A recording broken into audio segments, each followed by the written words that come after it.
You are welcome at the platform of किम्स खानक institute of medical science. आज हम लोग डिस्कस करने वाले हैं इस मेडिसिन के बारे में जिसे कॉमनली CB12 के नाम से जाना जाता है। इसके पैकेट में देखेंगे तो 2 एम्पूल आता है। इस मेडिसिन का अगर कॉम्पोजिशन की बात कर लें तो इसमें फॉलिक एसिड, मिथाइकोलाबिन, नियोसाइमाइड और विटामिन C होते हैं। ये बहुत इंपॉर्टेंट मेडिसिन होता है।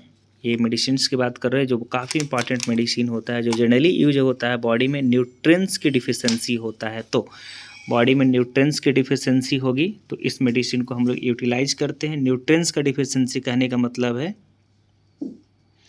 न्यूट्रिशन की डिफिशिएंसी कहने का मतलब है carbohydrate, protein, fat, vitamins, minerals, water and fibre, इसकी डिफिशिएंसी होती है तो इसे हम लोग अप्लाई करते हैं।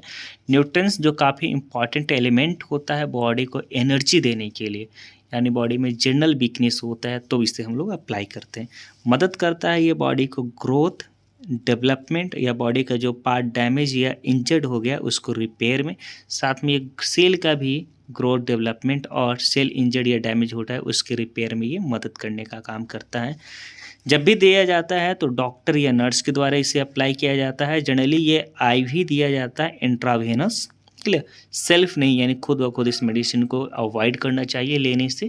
क्लियर, बात कर लेते हैं तो इस मेडिसिन की, तो ये मेडिसिन बिल्कुल सेफ मेडिसिन है। इसका कोई भी कॉमन साइड इफ़ेक्ट देखने को नहीं मिलता है। बट हमेशा याद रखना कि अगर कोई पेशेंट या कोई पर्सन कंज्यूम करता है अल्कोहल तो अल्कोहल लेने की कंडीशन में या अल्कोहल के साथ इसे अवॉइड करना चाहिए। इस मेडिसिन के बहुत सारे बेनिफिट हैं, एक एक करके सारे बेनिफिट पे भी हम डिस्कस करते हैं। सबसे बड़ी बेनिफिट की बात कर लेता हूँ तो मैंने बोला कि ये न्यूट्रिशनल सप्लीमेंट है, यानी न्यूट्रिएंट्स की डिफिशिएंसी होने के कारण देते हैं। तो ये न्यूट्रिशनल सप्लीमेंट मेडिसिन है जो प्रॉपर फंक्शनिंग ब्रेन, हार्ट या नर्वस सिस्टम को मदद करता है, यानी ब्रेन, हार्ट और नर्वस सिस्टम को प्रॉपर काम करने में मदद करता है। साथ में RBC यानी रेड ब्लड सेल्स है उसके फॉर्मेशन में मदद करता है। RBC का फॉर्मेशन जनरली आयरन के कारण होता है और ये आयरन के अब्जॉर्प्शन को इन्हेंस कर देता है। आयरन का अब्जॉर्प्शन हमारे GIT में होता है तो इस मेडिसिन लेने की मदद से इस आयरन एलिमेंट का, यानी आयरन एलिमेंट का देख रहे हैं एब्जॉर्प्शन इन्हेंस होता है, जिसके कारण RBC का फॉर्मेशन भी मदद करता है।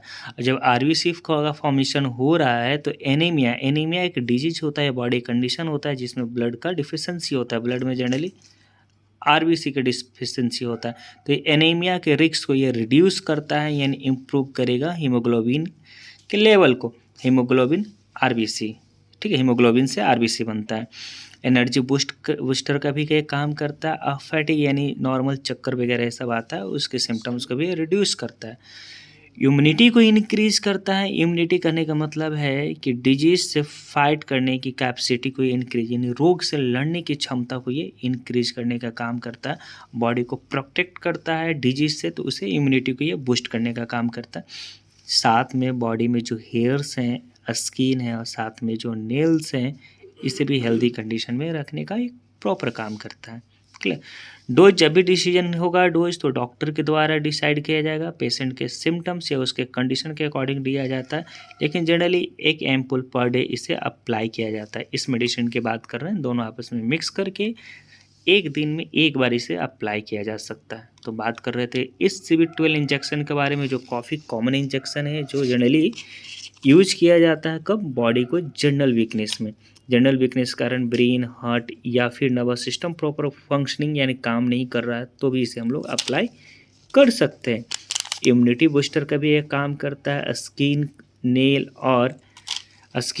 और हेयर्स को भी हेल्दी रखने की कंडीशन में काम कर रहा था। और मैंने बताया था कि ये हीमोग्लोबिन के लेवल को, यानी वैसा पेशेंट जो एनेमिक कंडीशन में होगा, जिसमें ब्लड लॉस हो रहा होगा, उसमें इसे हम लोग अप्लाई करते हैं, जिसमें हीमोग्लोबिन के लेवल को इंक्रीज करता है। हीमोग्लोबिन के कारण RBC का फॉर्मेशन होगा और ये इसके लिए सबसे मेजर एलिमेंट है आयरन, जिसका अब्जॉर्प्शन को ये इंक्रीज करेगा। और सबसे बड़ी बात है कि इस मेडिसिन का जो साइड इफ़ेक्ट है, मैंने बताया इस मेडिसिन का साइड इफ़ेक्ट है वो नहीं है, लेकिन अवॉइड करना चाहिए ओवरडोज से। ओवरडोज इस मेडिसिन को कभी नहीं देना चाहिए और अल्कोहल कंज्यूम कर रहा है उस कंडीशन में भी इस मेडिसिन को नहीं देना चाहिए। होप आपको ये पसंद आया होगा।